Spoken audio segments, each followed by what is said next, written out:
औज़ुबिल्लाहिमिनश्शैतानिर्रजीम बिस्मिल्लाहिर्रहमानिर्रहीम। आज हमने पढ़ना है बेटा हमारा LHV पार्ट फर्स्ट का।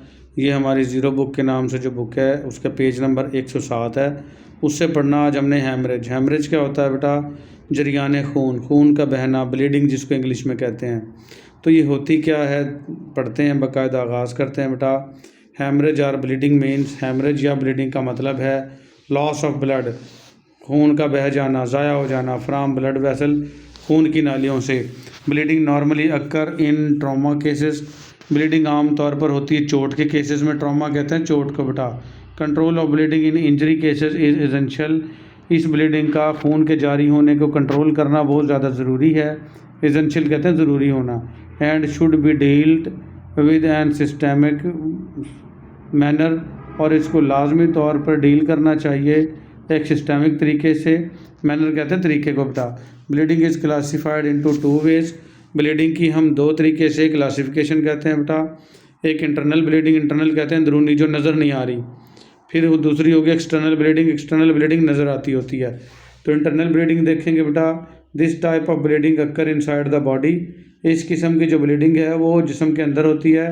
एज अ रिजल्ट, इसके नतीजे में of blunt injury, blunt injury के, ब्लंट इंजरी कहते हैं जो नज़र ना आए, ठीक है। ऐसी चोट जो गुम चोट जिसको कहते हैं ब्लंट इंजरी, ठीक है। इंजरी बाय ब्लंट ऑब्जेक्ट, ऐसी चीज़ जो ब्लंट ऑब्जेक्ट से हो, जैसे कोई डंडा वगैरह लग गया है, ठीक है, तो उससे अंदर ही ब्लीडिंग हो जाएगी टू द बॉडी, बॉडी के अंदर।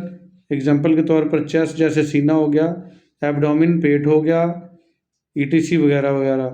रप्चर्ड एक्टोपिक प्रेगनेंसी, या एक्टोपिक प्रेगनेंसी जो है वो फट गई है। इन अनदर केसेस, दूसरे अनदर काज, दूसरी काज हो सकती है of internal bleeding, internal bleeding की। एक्टोपिक प्रेगनेंसी क्या होती है बेटा? वो हमल जो बच्चादानी के अलावा जो बच्चादानी के साथ होती है फ्लॉपियन ट्यूब्स, उसके अंदर ही बच्चा परवरिश पाना शुरू कर देता है कभी कभार, यानी कि आउटसाइड द यूट्रस, यानी बच्चादानी के बाहर ही बच्चा परवरिश पाना शुरू कर देता है।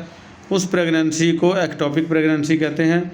और वो उसने फटना ही फटना होता है बेटा, क्योंकि वो अपनी जगह पे नहीं होता बच्चा, और उससे पेट में ही अंदर ब्लीडिंग हो जाती है। तो इंटरनल ब्लीडिंग की वो किस्म भी हो सकती है, यानी चेस्ट में, एब्डोमिन में, और रप्चर ऑफ एक्टोपिक प्रेगनेंसी इसमें। मैं दिखाता हूँ आपको एक्टोपिक प्रेगनेंसी क्या होती है।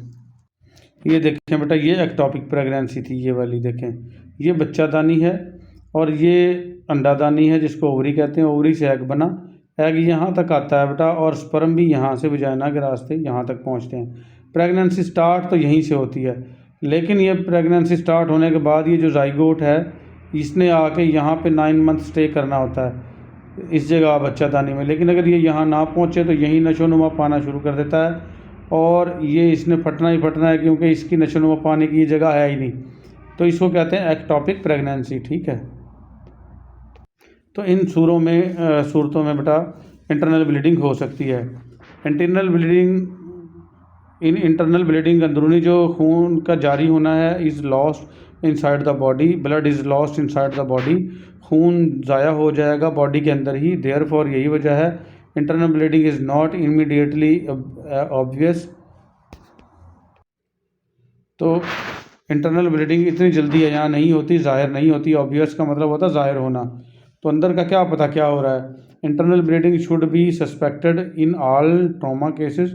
इंटरनल ब्लीडिंग को आपने शक की निगाह से देखना है तमाम चोट में। कोई भी चोट लगे तो आप ये सोच सकते हो, इसको जहन में ही रखना है कि हो सकता है इधर इंटरनल ब्लीडिंग हो गई हो, ठीक है।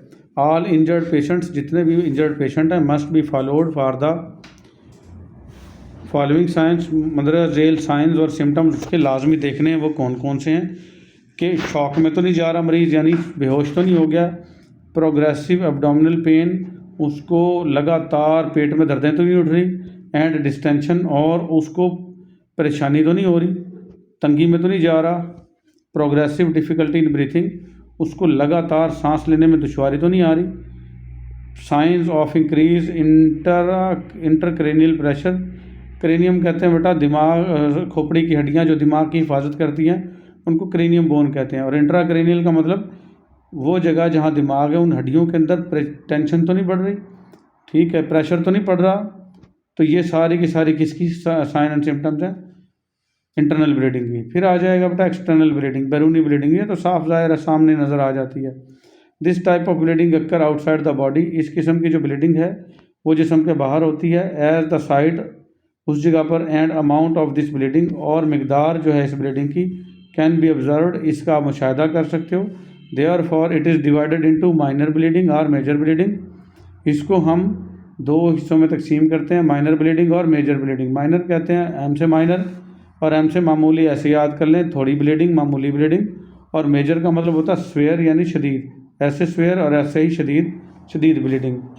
ठीक हो गया। Minor bleeding can be controlled, minor bleeding को हम कंट्रोल कर सकते हैं by elevating the bleeding part, जो ब्लीडिंग पार्ट है उसको ऊंचा करवा के, जैसे टांग पे या बाजू पे ब्लीडिंग हो रही है, टांग पे हो रही तो टांग ऊंची करवा देंगे, बाजू पे ब्लीडिंग हो रही तो बाजू लटकाएंगे नहीं, ऊंचा कर देंगे, तो उसको माइनर ब्लीडिंग को आराम से रोक सकते हैं हम एलिवेट करके।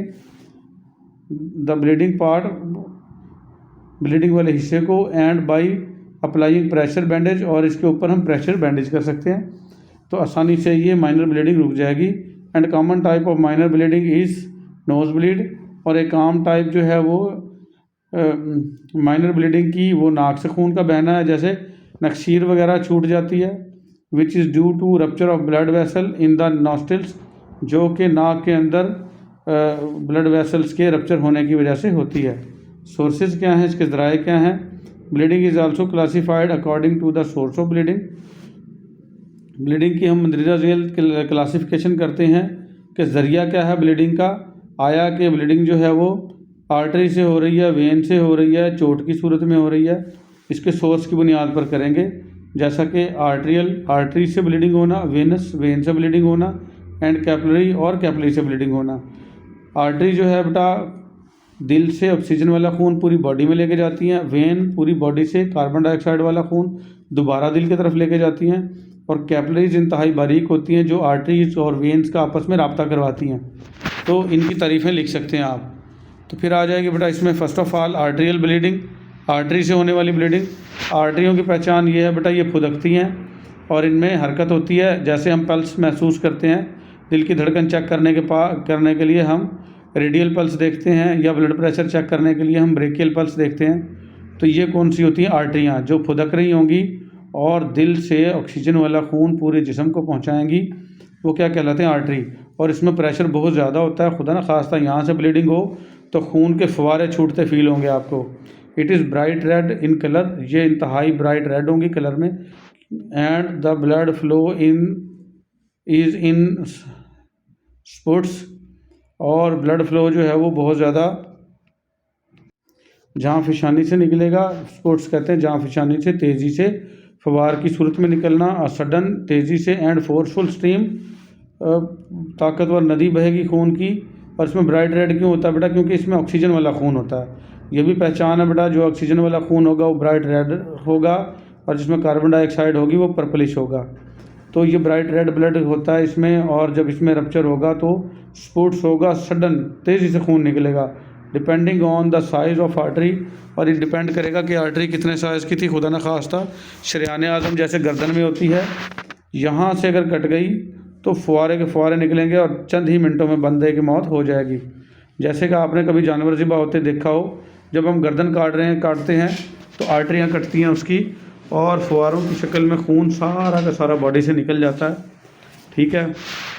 इट कैन बी स्वेयर, ये शदीद हो सकता है।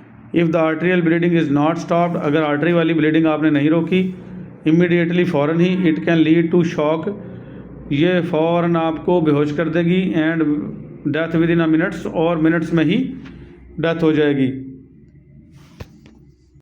जैसे डोर वगैरह से अक्सर गर्दन कटती है, और गर्दन में क्या कटती हैं, आर्टरियाँ, और फ़ौरन ही बंदा मर जाता है। फिर आ जाएगा वेनस ब्लड, वेन वाला ब्लड है ये। वेन ये वो है बेटा जिसमें आप इंजेक्शन लगाते हैं, ड्रिपें लगाते हैं, वो वेन होती हैं। इनमें इतनी ज़्यादा पावर नहीं होती, और इनके अंदर जो कलर होता वो डार्क रेड कलर का ब्लड होता है इसमें। It is dark red in colour, ये डार्क रेड होती है कलर में। And the flow is study, और जो इसका अंदर बहाव है वो स्टडी है, कमज़ोर है, वीक है। फ्राम द वाउंड, ज़ख़म से, अगर वेन का ज़ख़म हो जाता है तो इसमें से स्लो ब्लड निकलेगा। It can be quite severe, but it is generally easier to control. ये शदीद भी हो सकता है लेकिन इसको कंट्रोल करना आसान होता है। It is important to control venous bleeding quickly for 2 reasons. Veins का जो ब्लड है उसको भी क्विकली फ़ौरन ही रोकने की ज़रूरत होती है और इसकी 2 वजूहात हैं। To stop the loss of blood, के खून के ज़ाया होने से बचाया जाए क्योंकि मौत वाक़ हो सकती है। और to prevent an air bubble, और एयर बबल जिसको एम्बोलिज़म कहते हैं, एयर बबल भी उसको भी अंदर ना जाने दें। एयर बबल चले गए तो बेटा फिर भी शदीद पेन और मौत वाक़ हो सकती है। इसलिए आपने देखा होगा जब भी ड्रिप लगाते हैं या खुदा न खास्ता आपका वो इंजेक्शन लगाते हैं तो उसके अंदर से जितनी भी एयर होती है वो बाहर निकालते हैं ऐसे ठेंगे लगा लगा के। और ड्रिप सेट के अंदर भी जो भी ड्रिप लगाते हैं पहले उसकी एयर आउट करते हैं ताकि कोई एयर बबल ना जाए। तो इसलिए वेन का ब्लड रोकना भी ज़रूरी है ताकि एयर ना जाए from being sucked into the when, कि कहीं ये सक ना हो जाए वेन के अंदर। This normally occur in the gynaecological cases, ऐसा जो है वो गायनोकोलॉजिकल केसेस में होता है, यानी जब बच्चा पैदा होता है, स्पेशली एसोसिएटेड विद प्रेगनेंसी, ख़ास तौर पर जब ये प्रेगनेंसी से जुड़ी हुई हो bleeding. A large air bubble can block the flow of the blood, बड़े बड़े हवा के बुलबुले जो हैं वो खून के बहाव को रोक देते हैं थ्रू द हार्ट, दिल के ज़रिए, रिजल्टिंग इन इमीडिएट डेथ, और जिसके नतीजे में फ़ौरन मौत वाक़ हो जाती है। तो ये वेनस ब्लीडिंग जो है वो इस लिहाज से ख़तरनाक हो सकती है कि एक तो ब्लड ज़्यादा ज़ाया हो सकता है और हवा एंटर हो सकती है। फिर तीसरे नंबर की ब्लीडिंग है बेटा कैपिलरी ब्लीडिंग। कैपिलरी मैंने बताया था ये बारीक बारीक होती हैं जो आर्टरीज़ और वेंस का आपस में रब्ता करवाती हैं। It result in the blood leakage, इसके नतीजे में ब्लड लीक होता है स्लोली, बहुत स्लो, फ्राम द वाउंड, ज़ख़म से। The bleeding is bright red, bleeding जो है वो इंतहाई ब्राइट रेड कलर की होगी, लाइक आर्टेरियल ब्लीडिंग की तरह, but it is usually not swear, लेकिन ये आमतौर पर शदीद नहीं होती। डायरेक्ट प्रेशर और elevation of the wound area easily control it, direct pressure डालना या मुतासरा हिस्से को ऊंचा कर देने से ये ब्लीडिंग आसानी से रुक जाती है। काजेज़ ऑफ हेमरेज आ गए बेटा, वजूहात क्या हो सकती हैं ब्लीडिंग की। एक्सीडेंट हो सकता है, एक्सीडेंट से ब्लीडिंग, सर्जरी कोई ऑपरेशन हुआ है उससे ब्लीडिंग हो सकती है। गायनाकोलॉजिकल प्रॉब्लम यानी बच्चे की पैदाइश के मुतल्लिक़ के अमराज हो सकते हैं, एसोसिएटेड विद प्रेगनेंसी, जो हमल से मुतल्लिक़ हो सकते हैं। एग्जाम्पल के तौर पर बेटा रप्चर्ड एक्टोपिक प्रेगनेंसी का फट जाना जो मैंने अभी दिखाई, अबॉर्शन या बच्चे का ज़ाया हो जाना, इससे भी ब्लीडिंग हो सकती है। ब्लीडिंग डिसऑर्डर, और कुछ लोगों को ब्लीडिंग डिसऑर्डर होती हैं, खाम उनका खून बहना शुरू हो जाता है, जैसे हीमोफीलिया या थैलेसीमिया। ये कुछ मैरोसी बीमारियां हैं बेटा जिनमें खून बहना शुरू हो जाता है। नोज़ ब्लीड और एपिस्टैक्सिस, नोज़ ब्लीडिंग या एपिस्टैक्सिस या नोज़ ब्लीडिंग एक ही चीज़ है बेटा, नाक से नक्सीर फूटना, ये हेमरेज की वजूहात हो सकती हैं। साइन एंड सिम्टम्स क्या हैं इंटरनल ब्लीडिंग के। इंटरनल ब्लीडिंग खुदा न खास्ता हो जाए, वाज़े तो नज़र नहीं आएगी अंदर ब्लीडिंग हो रही है, लेकिन उसकी कुछ अलामात हो सकती हैं। फीलिंग ऑफ फेंटनेस, आपको ऐसे महसूस होगा जैसे मेरा कलर ख़राब हो रहा है। Temporary insufficient supply of carbon dioxide to the brain, और आर्जी तौर पर जो कार्बन डाइऑक्साइड की सप्लाई है ब्रेन को ऑक्सीजन की वो इनसफिशेंट होगी, नाकाफ़ी हो जाएगी। लॉस ऑफ कॉन्शियसनेस, और बंदा बेहोश की तरफ जाएगा। स्किन बिकेम कोल्ड, जल्द ठंडी हो जाएगी। एंड क्लैमी, और क्लैमी हो जाएगी। हार्ड एंड अफेक्टेड स्किन, सख्त हो जाएगी। क्लैमी वैसे कहते हैं बेटा चिपचिपी हो जाना, तो कोल्ड हो जाएगी और चिपचिपी हो जाएगी। द पेशेंट फील्स थर्स्टी, मरीज़ को प्यास महसूस होगी।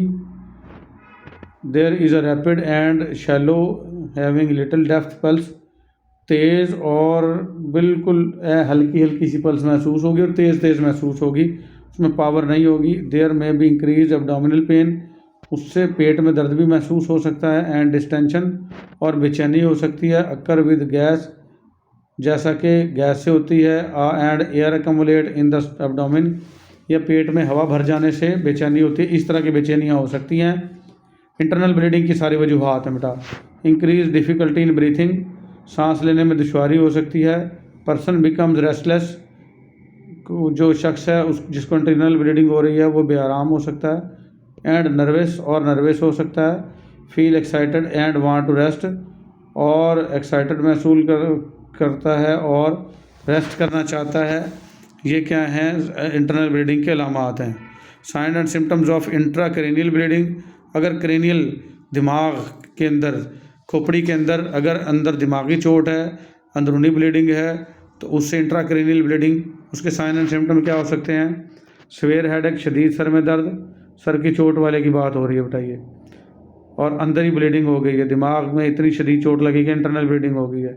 इंक्रीज नोज़िया, उससे हल्की फुल की जो है वो उल्टी आने की कैफियत होगी, एंड वोमिटिंग और उल्टियाँ होंगी भी। इंक्रीज ड्रोजीनेस, और ऊँघ आएगी। Little or no pupil response to light, pupil कहते हैं बेटा आँख के अंदर जो एक बड़ा काला दायरा है, उसके अंदर एक और छोटा दायरा होता है, उसको प्यूपिल कहते हैं। जो मेडिकल से रिलेटेड शख्स हैं उनको पता है, और ये रोशनी से छोटी और बड़ी होती है।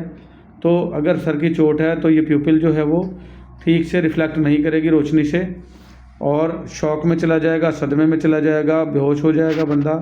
ये थी इंटरनल ब्लीडिंग की, इंट्राक्रेनियल ब्लीडिंग के अलामात।